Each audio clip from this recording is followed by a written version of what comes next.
हरे कृष्णा। श्री चैतन्य चरितामृत में ऐसा वर्णन है कि श्री मुरारी गुप्ता जी प्रेम के भंडार थे। भगवान के प्रेम से उनका हृदय भरा हुआ था। उनके अंदर की अति विनयता को देखकर महाप्रभु का हृदय पिघल जाता था।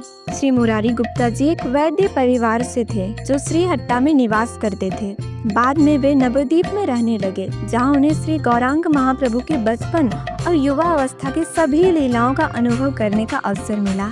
उन्होंने एक ग्रंथ लिखा था, श्री चैतन्य चरिता, जो महाप्रभु की लीलाओं का प्रमाण है। एक बार महाप्रभु ने श्री मुरारी गुप्ता जी के घर में वराह रूप भी धारण किया और उनके कंधे पर चढ़कर नृत्य भी किए। महाप्रकाश लीला के समय महाप्रभु ने अपना रामचंद्र रूप श्री मुरारी गुप्ता जी को ही दिखाया था और कहा कि मुरारी, तुम कोई और नहीं, हनुमान ही हो। महाप्रभु कभी कभी श्री मुरारी गुप्ता जी से चिकित्सा भी कराते थे। एक वैद्य होने के साथ साथ वो भाव रोग के भी वैद्य थे। वे इतने कृपामयी थे कि वे भाव रोग को भी नष्ट कर देते थे। महाप्रभु ने एक बार मुरारी गुप्ता जी से कहा कि तुम भगवान श्री कृष्ण और श्रीमती राधा रानी की सेवा करो, लेकिन मुरारी जी उनसे रोकर बोलते कि प्रभु, मैं रामचंद्र जी के चरण को कभी नहीं छोड़ सकता, चाहे मुझे हजारों टुकड़ों में ही क्यों ना काट दिया जाए। और महाप्रभु उनकी इस दृढ़ भक्ति से प्रसन्न हुए और उन्हें फिर हनुमान जी का स्वरूप बताया। श्री मुरारी गुप्ता जी ने कभी किसी से दान नहीं लिया, ना ही भिक्षा से जीवन चलाया।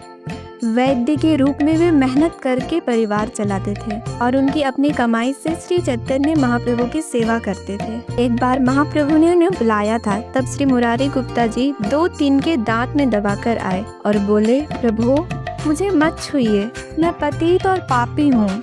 उनके इस भाव को देखकर महाप्रभु रो पड़े और उन्हें अपने गले से लगाया और कहा, मुरारी, तुम्हारी विनयता को देखकर मेरा हृदय फट जाता है। ऐसा कहा जाता है कि एक दिन जब वे नवाब के साथ हाथी पर बैठे थे तो रास्ते में एक मोर का पंख उन्हें दिखा। यह देखकर उन्हें तुरंत भगवान का स्मरण आया और वो वहीं बेहोश हो गए।